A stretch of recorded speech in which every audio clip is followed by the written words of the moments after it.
இந்த எபிசோடு இது ரிலேட்டடாக தான் இருக்க போகுது. அப்புறம் ஒரு இன்ட்ரெஸ்டிங்கான பழமொழியை நோக்கி போக போகுது. நிச்சயமாக இந்த எபிசோட கேளுங்க. முடிஞ்ச அளவுக்கு நான் சுவாரஸ்யமாக ப்ரெசென்ட் பண்ணுறேன். அவங்க எபிசோடுக்குள்ளே போகலாம். மக்களே, இந்த உலகத்தில் உள்ள எல்லா ஜீவராசிகளும் பசிங்கிற உணர்வுக்கோசரம் தான் இங்கிட்டு அங்கிட்டும் ஓடி வாழுது. நம்ம எவ்வளோ பெரிய அப்பட்டக்கராக இருந்தாலும் நம்ம பசியாக இருக்கும்போது நம்மளுக்கு பசியை தவிர வேறு எதுவும் முக்கியமாக இருக்காது. கரெக்டாக இதை தான் நம்ம அவை கழுவி என்ன சொல்லியிருக்காங்கன்னா, பசி வந்திர பத்தும் பறந்து போகும் சொல்லிடுறாங்க. அந்த பத்து என்னன்னு யாராவது இன்னைக்கு அதை கேட்டிருக்கீங்களா? அதை பற்றி தான் இன்னைக்கு நம்ம பேச போகிறோம். இது எபிசோட் நம்பர் 10, பசி வந்திர பத்தும் பறந்து போகும், த நியூ எக்ஸ்பிளனேஷன். அதான் அவை கழுவி தான் சொல்லி வச்சேன். நீ என்ன புதுசாக சொல்ல போகிற அப்படின்னு சொல்கிறீங்க கேட்டிங்கன்னா, இருங்க சொல்கிறேன். எப்படி ஒரு அழகான பறவையை வானத்தில் அண்ணாந்து பார்க்கும்போது, இந்த பறவையை பார்க்கும்போது பின்னாடி இருக்க பெரிய வானம் மறையுதோ, அதே மாதிரி பசின்னு ஒன்று வந்துட்டா நம்ம சுற்றி இருக்க அந்த உலகம் மறைஞ்சிரும். கரெக்டாக? அதாவது என்ன சொல்ல வரேன்னா, பசிங்கிற உணர்வு வயிற்றுலேருந்து வரும்போது நம்மளோட உலகம்தான் மறையும். அது சோறு போட்டு மீட்டி எடுத்துக்கலாம்.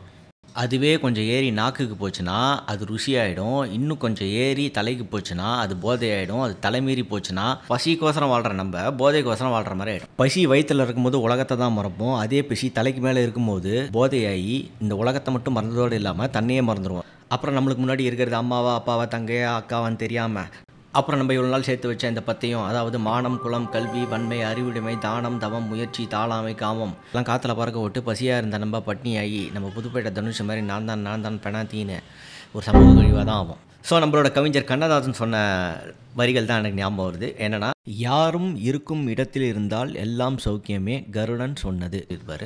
ஸோ பசி வயிற்றில் இருக்கும்போது பிரச்சனை இல்லை. பசி நாக்குக்கு போச்சுன்னா அது ருசியாயிடும்.